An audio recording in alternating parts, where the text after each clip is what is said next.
Hello, j'espère que vous allez bien. Très heureuse de vous retrouver aujourd'hui pour une nouvelle vidéo. Mais avant de commencer cette vidéo, je voulais tous vous remercier car la chaîne grandit. Merci aux nouveaux abonnés de me suivre et merci aux anciens d'être toujours là. Ça me fait énormément plaisir. Et je voulais aussi vous dire, désolé pour l'absence, j'étais malade, j'ai une bronchite qui s'est transformée en pneumonie. Donc si vous m'entendez respirer fort lors de la vidéo ou d'avoir de la peine à parler, c'est à cause de la respiration. Je m'en remets gentiment, mais je ne suis pas tout à fait remise. Donc excusez-moi d'avance. Alors aujourd'hui pour cette vidéo, nous allons partir aux États-Unis, en Caroline du Nord, à Shelby. Alors installez-vous bien et c'est parti.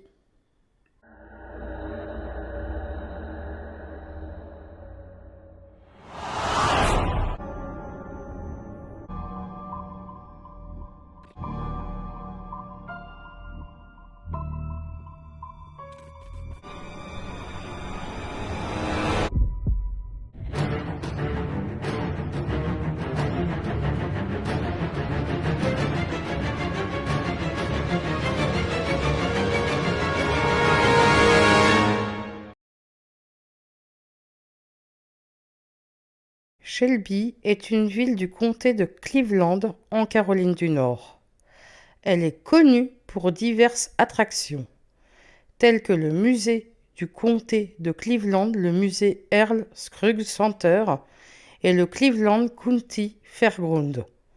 Shelby est également connue pour son festival annuel de musique bluegrass, qui attire des musiciens et des amateurs de musique.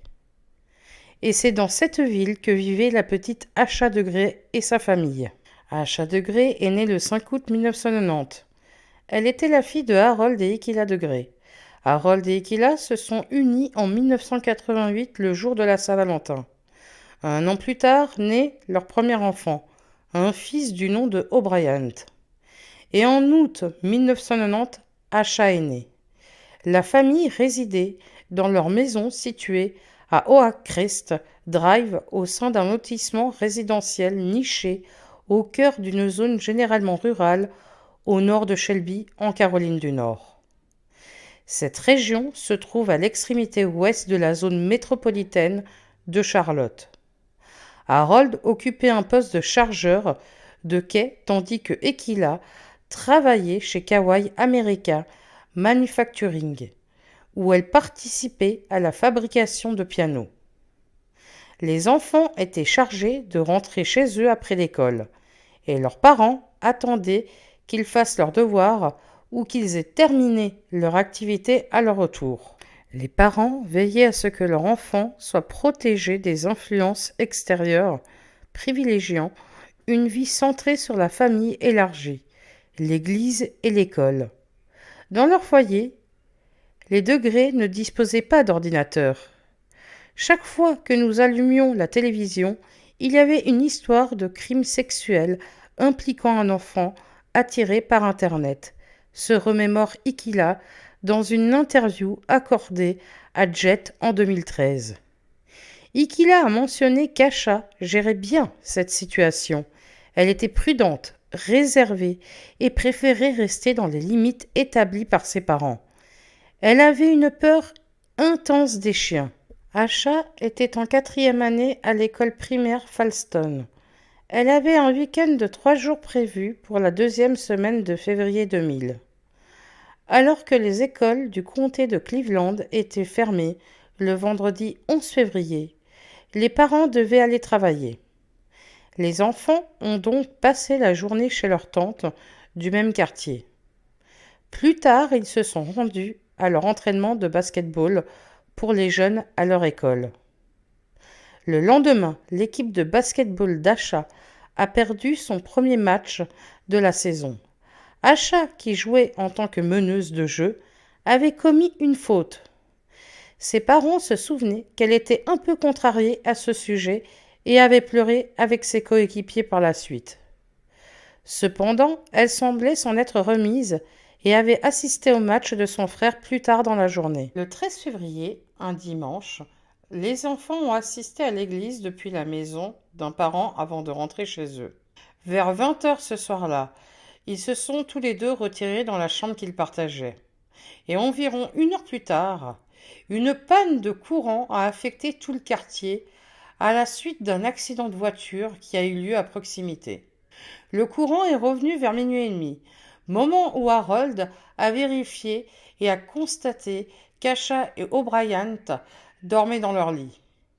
Il a revérifié avant de se coucher le 14 février à 2h30 et il les a trouvés tous les deux endormis dans leur lit. Ikila s'est levé à 5h45 pour préparer les enfants pour l'école. Ce matin-là, cela signifiait de leur préparer un bain, car ils n'avaient pas pu en prendre un la veille en raison de la panne de courant. Lorsqu'elle a ouvert la chambre des enfants pour les réveiller avant l'alarme de 6h30 et les appeler au bain, elle a trouvé O'Brien dans son lit, mais Asha était absente. Ikila a cherché Asha dans la maison et dans les voitures familiales, en vain. Elle a alors informé Harold de l'absence de leur fille. Il a suggéré qu'Asha aurait peut-être été chez sa mère de l'autre côté de la rue. Cependant, après un appel à sa belle-mère, Ikila a confirmé qu'Asha n'était pas là. C'est à ce moment-là que je suis passée en mode panique, dira-t-elle. J'ai entendu une voiture à côté. J'ai mis mes chaussures et j'ai couru dehors. Ikila a ensuite contacté sa mère qui lui a conseillé d'appeler la police. Peu de temps après, O'Brien, alors âgé de 10 ans, se rappelle avoir entendu le grincement du lit d'Asha. Il n'a pas été plus réveillé, en supposant simplement qu'elle changeait de position dans son sommeil. Apparemment, à ce moment-là, Asha s'est levée, a pris un sac avec des livres et des vêtements. Et elle a quitté la maison. Entre 3h45 et 4h15, un chauffeur de camion et un automobiliste l'ont aperçu marchant vers le sud, le long de l'autoroute 18, portant un t-shirt blanc à manches longues et un pantalon blanc, juste au nord de sa jonction avec l'autoroute 180. Ils ont signalé sa présence à la police après avoir vu un reportage télévisé sur sa disparition. L'automobiliste a exprimé son inquiétude en retournant sa voiture, trouvant étrange qu'un si jeune enfant soit seul à cet horaire. Après 3 tours de voiture, il a vu Asha courir dans les bois au bord de la route avant de disparaître. C'était une nuit pluvieuse et le témoin a décrit une tempête qui faisait rage au moment où il l'a aperçue. Le shérif du comté, Dan Crawford, a affirmé « Nous sommes à peu près sûrs que c'était elle, car les descriptions fournies concordent avec ce que nous savons qu'elle portait. » Il a également indiqué qu'il l'avait observée au même endroit, se dirigeant dans la même direction. À 6h40, les premiers agents de police sont arrivés sur les lieux. Les chiens policiers dépêchés sur place n'ont pas réussi à détecter l'odeur d'Asha. Ikila a parcouru le quartier en appelant le nom d'Asha, ce qui, selon elle, a réveillé tout le monde à 7 heures du matin. Les amis, la famille et les voisins ont annulé leurs plans pour la journée afin d'aider la police à fouiller les environs, tandis que le pasteur de leur église et d'autres membres du clergé de la région sont venus soutenir les degrés à leur domicile. À la fin de la journée, la seule découverte fut une mitaine que Ikila a affirmé ne pas appartenir à sa fille. Soulignons qu'aucun vêtement d'hiver n'avait été retiré de la maison. La couverture médiatique locale a incité les 2 conducteurs qui avaient vu Asha marcher le long de la route tôt ce matin-là, dont celui dont la tentative de l'approcher a apparemment incité Asha à s'enfuir dans les bois, à signaler leur observation à la police. Le 15 février, des emballages de bonbons ont été découverts dans un hangar situé dans une entreprise voisine, le long de l'autoroute, près du lieu où Asha avait été vue courant dans les bois. Avec ces emballages se trouvaient un crayon, un marqueur vert et un arc à cheveux jaunes qui ont été identifiés comme lui appartenant. De plus, une photographie d'une fille noire du même âge qu'Asha mais non identifiée a été trouvée. C'était la seule trace d'elle trouvée lors de la recherche initiale. Le 16 février, Ikila a remarqué qu'il manquait les vêtements préférés d'Asha dans sa chambre, y compris une paire de jeans bleus avec une bande rouge. Une semaine plus tard, la recherche a été abandonnée, après que 9000 heures de travail aient été consacrées à une recherche dans un rayon de 3 à 4 km autour du dernier endroit où elle avait été vue. Des dépliants avaient été distribués dans toute la région et 300 pistes avaient été soumises allant des observations possibles au conseil concernant les maisons et les puits abandonnés où Asha aurait pu se trouver. Nous n'avons jamais vraiment eu de percée substantielle initiale, a déclaré le shérif du comté Dan Crawford lors d'une conférence de presse.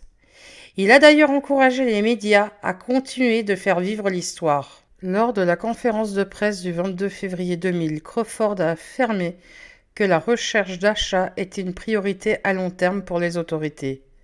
Le Federal Bureau of Investigation FBI et le State Bureau of Investigation SBI de Caroline du Nord ont tous deux été impliqués et ont ajouté son dossier à leur base de données d'enfants disparus.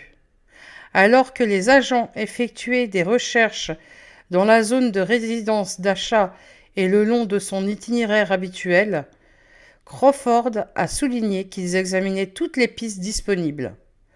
Selon le récit d'Ikila concernant ce qu'Asha avait emporté avec elle, les enquêteurs pensaient qu'elle avait minutieusement planifié son départ dans les jours précédant sa disparition. L'agent du FBI, Bart Burpo, a observé qu'elle ne correspondait pas au profil typique d'une fugueuse. Ben Hermini du National Center for Missing Exploited Children a noté que la plupart des enfants qui s'enfuient ont au moins 12 ans. Un agent du FBI a également relevé l'absence de problèmes familiaux ou scolaires qui auraient pu la pousser à partir. Malgré cela, les enquêteurs pensaient que la fuite était l'explication la plus probable de sa disparition, bien qu'ils n'excluaient pas la possibilité qu'elle était égarée ou enlevée.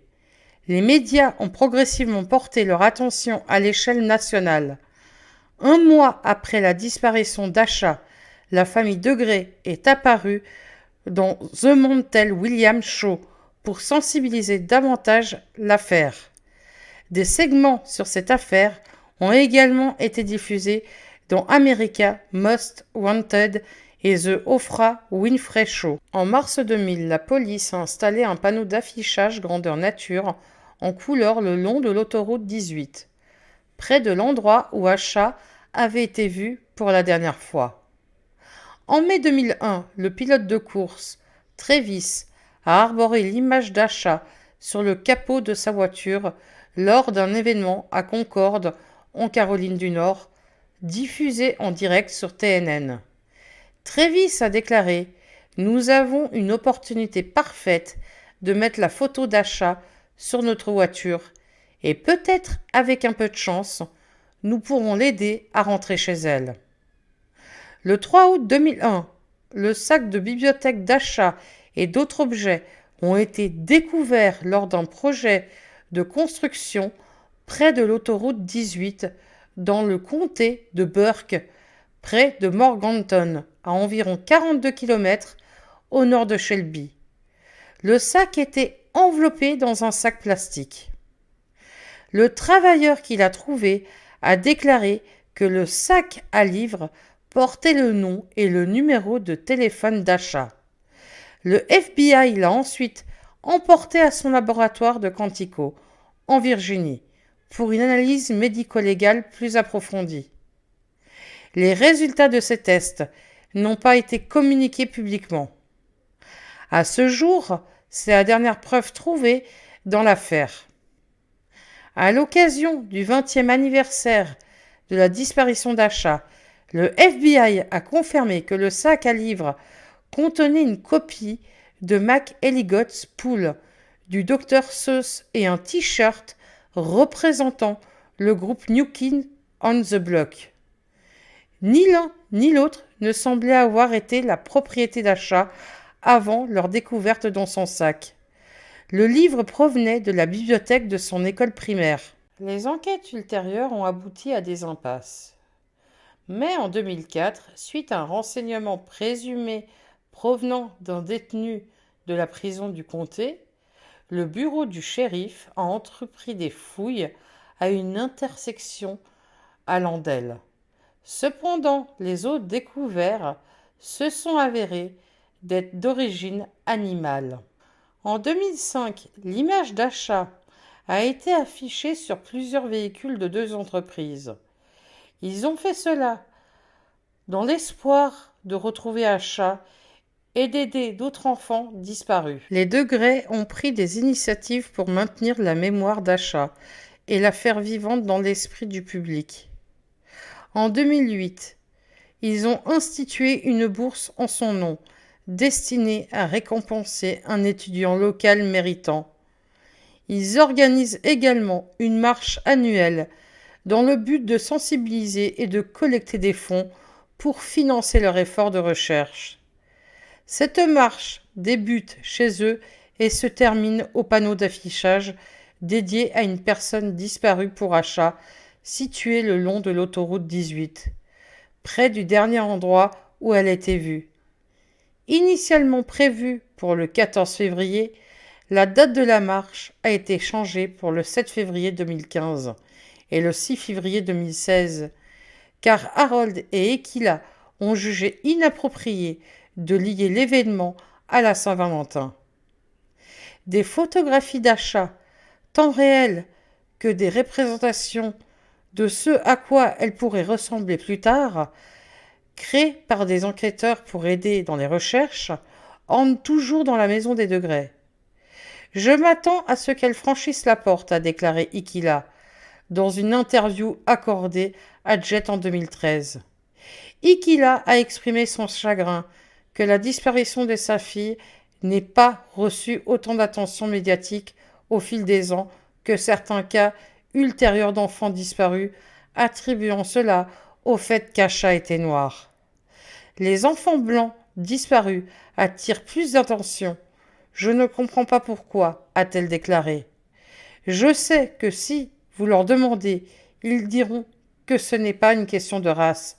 Vraiment, je n'irai pas jusqu'à me disputer avec eux, car j'ai du bon sens. En février 2015, le FBI a annoncé qu'il réexaminait l'affaire en collaboration avec les enquêteurs du bureau du shérif du comté de Cleveland et les agents du bureau d'enquête de l'État, tout en réinterrogeant les témoins.